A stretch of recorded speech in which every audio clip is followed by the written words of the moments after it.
PA TV, o canal oficial da Diocese de Apucarana, não podia deixar uma data como a de hoje passar em branco. Iniciar a quarta-feira de cinzas e esse tempo forte que a Igreja nos oferece a partir dessa data, precisamos conversar sobre esse assunto. Por isso, com muita alegria, recebemos entre nós o Padre Oscar Rodrigues, ele que é o pároco da paróquia São Francisco de Assis de Arapongas, no Paraná, e como ele se ofereceu da outra vez, que poderia vir nos falar sobre alguns outros assuntos, falei, então, que seja a quarta-feira de cinzas. Seja bem-vindo mais uma vez, Padre Oscar, é uma alegria tê-lo conosco.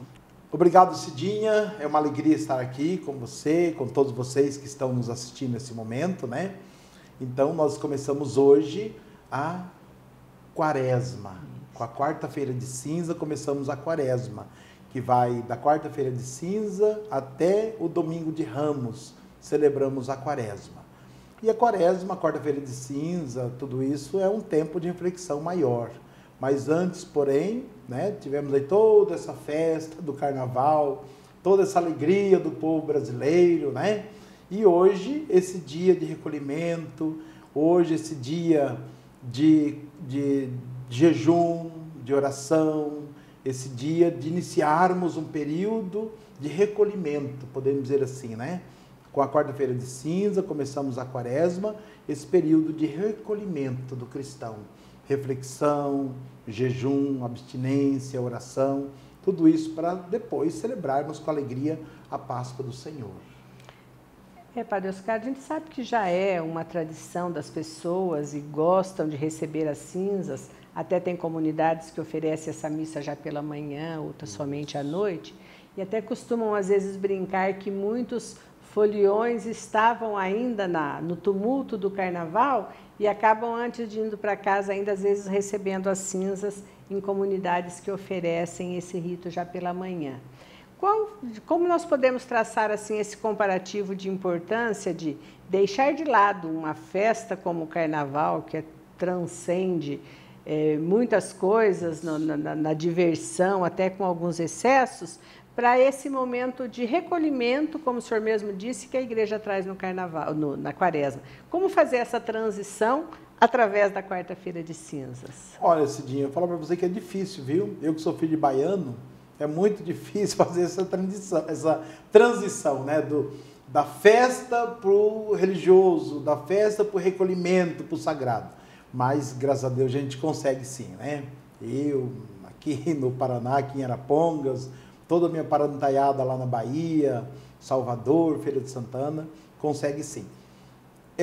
Então, realmente é uma mudança, né? Tem que ser uma mudança radical, né? Como se disse, as pessoas saindo da festa, os foliões, etc., para entrar num período de recolhimento. É difícil, mas aquele que quer buscar Deus sabe conciliar as coisas, né? Um momento de festa, um momento de alegria, mas também um momento de oração. Não quer dizer que a oração é a tristeza, a oração é uma alegria, né? E depois começar bem com a nossa tradição das cinzas, né? As cinzas, que é esse marco aí na testa da pessoa, né? A pessoa marcada ali com a cinza, com esse sinal de conversão, esse sinal de pertença, esse sinal de eu quero fazer uma boa Quaresma, eu quero fazer uma boa caminhada espiritual. Então isso é importante para nós. Para muitas pessoas não é fácil, mas consegue sim, uma grande maioria dos nossos católicos consegue sim fazer essa transição da alegria para a vida de recolhimento. Porque estando com Deus também tem que ser uma alegria, né, Padre Oscar? Sempre uma alegria. Padre Oscar, nós sabemos que a nossa igreja nos oferece, claro que as pessoas são livres para suas práticas, mas 2 dias do ano a igreja nos pede o jejum, que é na quarta-feira de cinzas e na sexta-feira santa. Dá para explicar um pouquinho para quem nos assiste lá qual é a forma mais correta que a igreja pede desse jejum, que normalmente é claro que não é um jejum total do dia todo. Então vamos falar um pouquinho dessa prática do jejum? Pois é, o jejum, muitas vezes ele é um pouco confundido, né? Por exemplo, o que é jejumar? É a prática do jejum, né? O jejum é a prática de estar em jejum. O que é o jejum? Estar em jejum é você se alimentar não exageradamente, ou tem uma opção, né? Muitas pessoas que eu conheço que ela vive a tradição do jejum, que é de manhã, 6 horas da manhã, ao meio-dia, às 6 horas da tarde, que é um pedaço de pão, ou água, etc. Mas hoje também tem muitas recomendações médicas, né, que questão de alimentação, às vezes a pessoa por idade ou por algum problema de saúde, ou cada um tem seu organismo diferente um do outro, né? Então a pessoa tem que fazer uma opção do jejum, né? Hoje podemos dizer que o jejum você pode deixar aquilo que você mais prefere para fazer o bem, né? Para fazer um bem. Que já entra na abstinência, né? Que é a questão da abstinência quaresmal. Jejum é uma coisa, que é pão e água, do tradicional, e também a abstinência. O que é abstinência? É você se abster de algo que é mais importante para você, ou seja, de algo que você gosta muito. Por exemplo, a carne, né? Então, fala assim, abster-se de carne, jejuar-se, manter o teu jejum, de preferência seu, de cada um, e abster-se. Abster-se do quê? Só da carne? Chocolate? Abster-se de coisas materiais? O que vamos abster? Então, cabe a cada um decidir a sua abstinência, o jejum e a abstinência. Agora, o mais importante, creio eu, que é, além de abster-se materialmente, é o abster-se ou fazer isso com que tem um sentido espiritual para isso, né, Padre Oscar? Porque às vezes a pessoa pode até passar o dia todo num jejum de pão e água, mas o coração dela, entre aspas, assim, ainda não despertou para esse jejum. Verdade. Então, o importante é isso mesmo, o jejum, ele é acompanhado, não só jejum, aqui Jesus fala, né, não é ficar a cabeça baixa, ficar ali triste, etc., mas é levantar a cabeça, né, e também rezar, né, a oração, né, o jejum, a oração, a caridade, tudo isso faz parte, né, que até evangélico, né, então sempre pregamos aí no período quaresmal, né, o jejum, a oração e a caridade, a esmola, né, então faz parte. Um completa o outro. Se eu somente jejuar, mas não tiver uma vida de oração, não tiver a caridade, é um jejum falho. Se eu sou o maior caridoso do mundo, mas não tiver uma vida de oração, não tiver uma vida de caridade, é falho. E assim por diante. Um completa o outro. Então, tudo deve ser feito numa dosagem certa, numa regra certa para me ajudar a encontrar Deus no irmão, na irmã, nas pessoas que precisam de mim. Então, eu creio que assim, é uma boa quaresma, né? Um bom recolhimento é você adotar, você exercitar esses 3 pontos, jejum, caridade e oração. E sem vincular tanto, antigamente se via a quaresma como um tempo até de um sacrifício maior, até aquele costume que se tinha de cobrir todas as imagens da igreja, diziam que até a natureza agia diferente nessa época. Eu me lembro dos meus pais falando que as galinhas não botavam ovo na quaresma, não sei se era verdade ou não, mas como criança a gente acreditava nessas coisas, né? Mas hoje a gente vê que o mundo preocupa sim com todo esse recolhimento, essa tradição que a igreja sempre teve, mas cuida muito desse lado pessoal da pessoa hoje, de entender por que ela faz cada coisa. Isso. Então eu acho que isso, como o senhor disse, esses 3 pontos são muito importantes e estão ligados um com o outro. Isso. Não adianta o jejum se não tiver a caridade, se não tiver a oração e, consequentemente, não tiver um verdadeiro amor, uma sinceridade para com tudo isso. E, Padre Oscar, sabemos que também, pós-Concílio Vaticano II, a quaresma, a quarta-feira de cinza se tornou um marco, onde a CNBB também lança a campanha da fraternidade anualmente. E esse ano ela vem nos falar um pouco de políticas públicas, e talvez num cenário hoje que se faz importante também trazer esse assunto. Não sei se o senhor já teve tempo de dar uma olhada também nesse material e como que vai ser esse lançamento também na sua comunidade, de uma maneira geral, para que a campanha da fraternidade possa render os frutos esperados quando a igreja nos lança todos os anos. Isso mesmo, foi bom você lembrar desse ponto, que hoje toda a igreja do Brasil, né, está começando essa campanha da fraternidade, com esse início hoje, com essa quarta-feira de cinza. É interessante falar sobre políticas públicas, mas ao mesmo tempo é um desafio para a igreja, né, porque nós estamos aí num meio político um pouco conturbado, né, aceitação, não aceitação, etc., que não vamos tocar nesse detalhe, porque não é objetivo nosso aqui, mas eu creio que é uma reflexão, né? É uma reflexão muito grande, devemos fazer essa reflexão muito grande, muito bonita sobre as políticas públicas, juntamente com o nosso povo, né? Nos encontros, não humilhar, é para falar do Evangelho, né? Mas nos encontros, nas comunidades, nas reuniões, nos salões paroquiais, vamos usar esses salões aí para reunião, para falar sobre esse tema da campanha da fraternidade, para ajudar as pessoas a crescerem mais, para esclarecer um pouquinho mais para as pessoas. Outro ponto importante que você me fez lembrar agora, que há alguns dias aqui, né, eu creio que uma semana e pouco aí atrás, né, eu vi um vídeo lá na Diocese de Apucarana, lá no Atos dos Presbíteros, né, alguém falando que deveria desvincular a campanha da fraternidade, da quaresma, etc. Não, eu acho que não. Eu creio que está tudo correto, a CNBB está bem assim.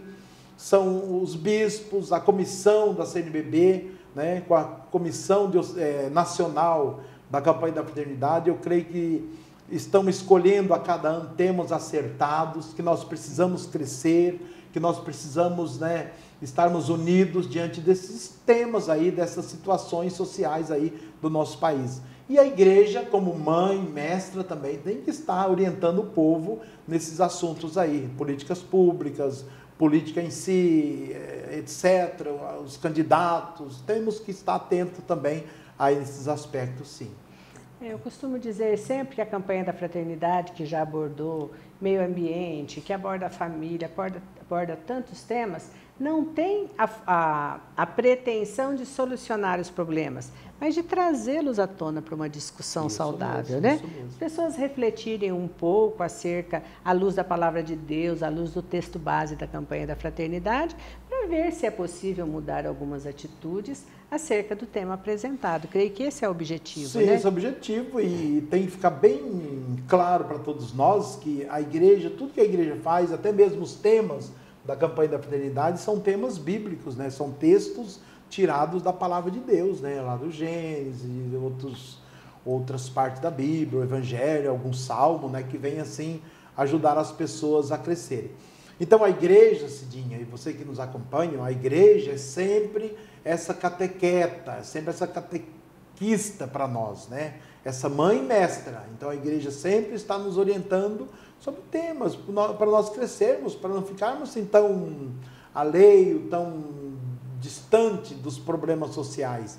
E a igreja vê isso como todo o seu profetismo, todo o seu carisma, todo esse desejo de anunciar o Evangelho, de fazer as pessoas crescerem, né? Então a igreja traz sempre esse sistema. Isso é muito bom para nós, bom para os católicos, a sociedade, saber que a igreja está pensando junto com o povo, junto com o Brasil, a igreja está atenta aos problemas sociais. Então, em sintonia, na quarta-feira de cinzas, a igreja lança também a campanha da fraternidade, a qual brevemente falamos um pouco sobre o assunto, mas voltando agora na espiritualidade da quarta-feira de cinzas, Padre Oscar, antes de encerrarmos essa nossa conversa de hoje. Que conselho o senhor pode dar a quem nos assiste lá, seja através dos WhatsApps, acessando direto no canal, no notebook ou na própria TV, como viver melhor esse tempo quaresmal que estamos iniciando hoje, para que, ao chegarmos na festa da ressurreição de Jesus, estejamos prontos para celebrar com toda a grandiosidade que essa festa realmente nos coroa nesse dia. Olha, a quaresma, iniciando hoje, nessa quarta-feira de cinza, a quaresma é todo esse tempo propício para isso, né? Eu creio que nós não podemos imaginar um período quaresmal sem a oração, que nós falamos agora há pouco. Não podemos imaginar um período quaresmal sem o jejum. Não podemos imaginar um período quaresmal sem a caridade, né? Esses 3 pontos vai nos ajudar a sermos uns bons cristãos. Depois, também eu gosto de lembrar sempre que para viver uma boa quaresma é preciso vivermos a mansidão, né? A paciência, né? Viver também essa mansidão, paciência, oração, isso que nos ensina a palavra de Deus, né? Já nos falava São Francisco de Sales que para vivermos muito bem é preciso mansidão, paciência, oração, para vivermos bem uns com os outros, viver bem com as pessoas. Então isso é importante para nós. Então que Deus abençoe todos nós, que tenhamos uma santa e abençoada quaresma, que façamos deste momento, sempre eu costumo dizer para as pessoas nas homilias, né? Principalmente hoje, na quarta-feira de cinzas, que façamos desse período quaresmal um retiro espiritual, né? Quando pensamos em retiro, também sempre falo para as pessoas, falamos em retiro, já pensamos lá numa sala fechada, alguém falando, né? Ou lá no mosteiro, lá os monges, etc. Claro, estamos aqui, né? Para fazermos acontecer o nosso retiro espiritual, o nosso crescimento espiritual durante a quaresma, aqui fora mesmo, lá no trabalho, lá na família, né? Lá na família, lá no trabalho, lá na igreja, né? Nos momentos de lazer também, nos momentos de oração, e lembrarmos sempre que estamos na quaresma. É quaresma, é tempo de reflexão, é tempo de crescimento espiritual. Então que Deus abençoe a todos nós e uma boa quaresma a todos nós. Amém. Padre Oscar, muito obrigada por estar conosco mais uma vez, por essa entrevista. E lembrando então, esse dia especial para todos nós católicos, que nos permite aí abrirmos a porta para entrar nesse tempo litúrgico tão importante que é a quaresma. Que a sua quarta-feira de cinza seja esse bom início e possa, através dessa abertura, viver bem esse tempo conforme as orientações do Padre Oscar aqui entre nós. E fica mais uma vez aquele convite para vocês. Acessem o nosso canal youtube.com/Diocese de Apucarana, assista, comente, compartilhe os nossos vídeos e principalmente, se você ainda não se inscreveu, inscreva-se também no nosso canal e ajude-nos a continuar levando sempre mensagens de sabedoria dos sacerdotes, dos leigos ou outros eventos importantes para que possam chegar a todos vocês. Fiquem com Deus e até uma próxima oportunidade.